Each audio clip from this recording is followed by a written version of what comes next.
Why Wooyung?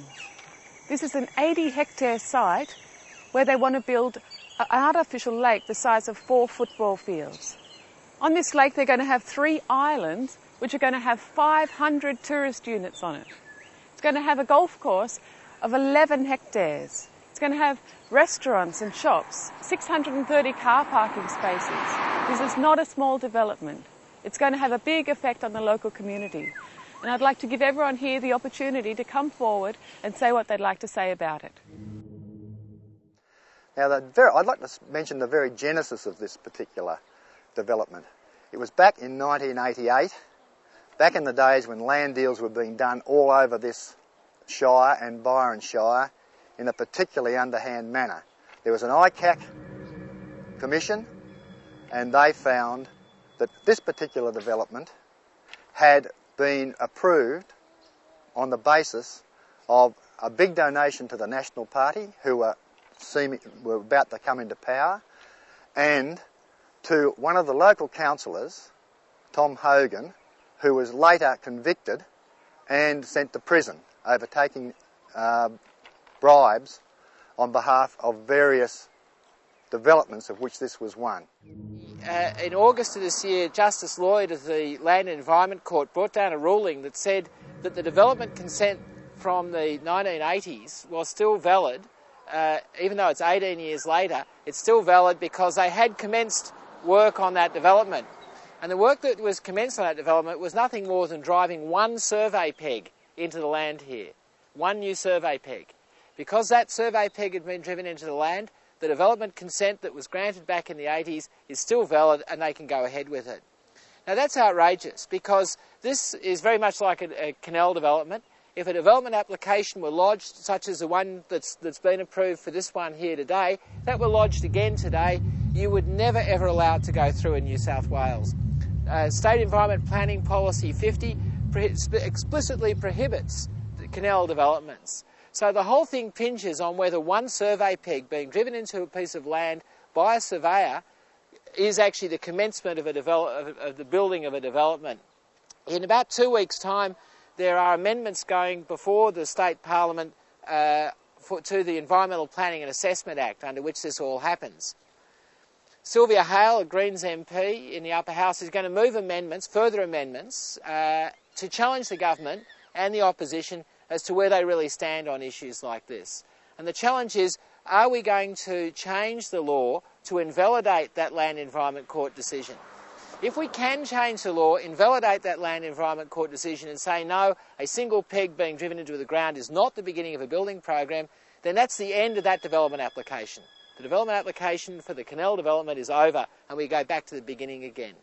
This is very important, not just for the local community here, it's extremely important for the local community here, and also for communities south that might be affected by flooding impacts, also for the ecological reasons, but there's a bigger reason, a bigger thing at play here. New South Wales is in a vice-like grip of dodgy developers. And the reason why we're in a vice-like grip of dodgy developers is because we have extremely poor planning laws that are totally biased to the development industry. You might have been seeing in the paper recently arguments about developer donations, political donations going from the developers to the large political parties. The ALP in the lead up to the last election got about $4 million out of developers. They ran their election campaign largely on developer donations. So did the coalition.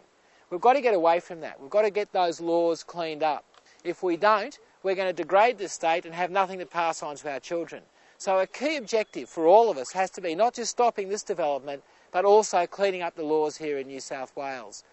Your presence here today, the things that you're doing to campaign against this are for your benefit, for your kids' benefit, and also for the whole community's benefit and for the entire state's benefit. Thank you very much indeed. So in about 1995, I mapped the vegetation on this property here in considerable detail. And so I'm able to say with great certainty that if this development were to go ahead, it would see the clearing of 23 hectares of endangered ecological communities. And that's quite a significant proportion of the total site. I want to make 2 quick points. It's an incredible day in Australian politics when a former Australian Prime Minister, a Labor Prime Minister, criticises his own party in New South Wales for being in the grips of developers, which happened at the local government conference the other day. Just think about that. The ALP now is acknowledging that it's in the grip of developers. The second point is it's time for the Tweed Shire Council and the Byron Shire Council, both affected by this development on the floodplain, to get a population policy. Other shires in Australia have done it, and it's time we did it too. Thanks. Over the last 13 years, we've been instrumental for having a large area of reserve land protected. This particular area is known as the Billinudgel Nature Reserve, and it butts up right against this proposed development.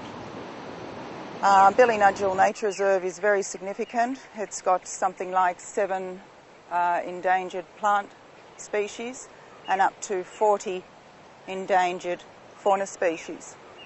It's very significant culturally, and this is of course our concern with this particular development site abutting right on the boundary. The core of our problems is that in 2005 we were classified a natural disaster twice.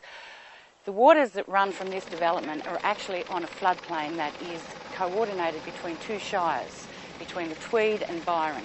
It's where our water, whichever way it runs, north or south, affects the residents downstream. There are hundreds of residents that are going to be affected by this, and if we have an acid sulphate contamination or any other sort of contamination, we are in dire straits. My name is James Bristow. I'm speaking as a Tweed Shire resident and as one of many people who live inland in the Tweed Shire area who really enjoy coming to the Tweed coastline on weekends or holidays, and especially down to Wooyung because it is a peaceful, relatively underpopulated area to enjoy some time out and to walk along the beach without too many people and high-rises in the background and things like that. And I just know that is the particular part that we appreciate about this area. We also notice a lot of Queenslanders come down to this area to get away from the high-scale development so they can enjoy camping by a relatively peaceful beach with good nature qualities. And because this development had no consultation for Tweed people in the beginning when it was put forward, we had no right to say anything about it. We feel that we'd like to be able to be considered in what's happening to our coastline so as we can maintain places that suit us, that are not imposed by somebody elsewhere who is purely in it for the profit. We would prefer a more appropriate style of development, if any, for this site. This lake that's going to be built here is built on acid sulphate soil. It's going to contaminate the groundwater. During flood times, it's going to run off into the entire catchment area and destroy vegetation. This development is going to cost $240 million. At the moment, it floods 3 times a year. They're not going to allow a $240 million development to flood like that. That water has to go somewhere. Where is that water going to go? And as for a benefit to the community, there is none. This is a self-contained resort. It won't be an asset to the community, it only places burdens. When this approval was given in '88, we didn't know a lot about climate change. Now we know so much more. How is that going to affect this site? I'd like to say thanks very much to everyone for coming and expressing their concerns, and I hope we can get this development stopped. We want to ask the question why. Why, when this approval was obtained under questionable circumstances, can it be allowed to stand today? Why, when this type of canal development is banned in coastal zones, should it be allowed to go ahead?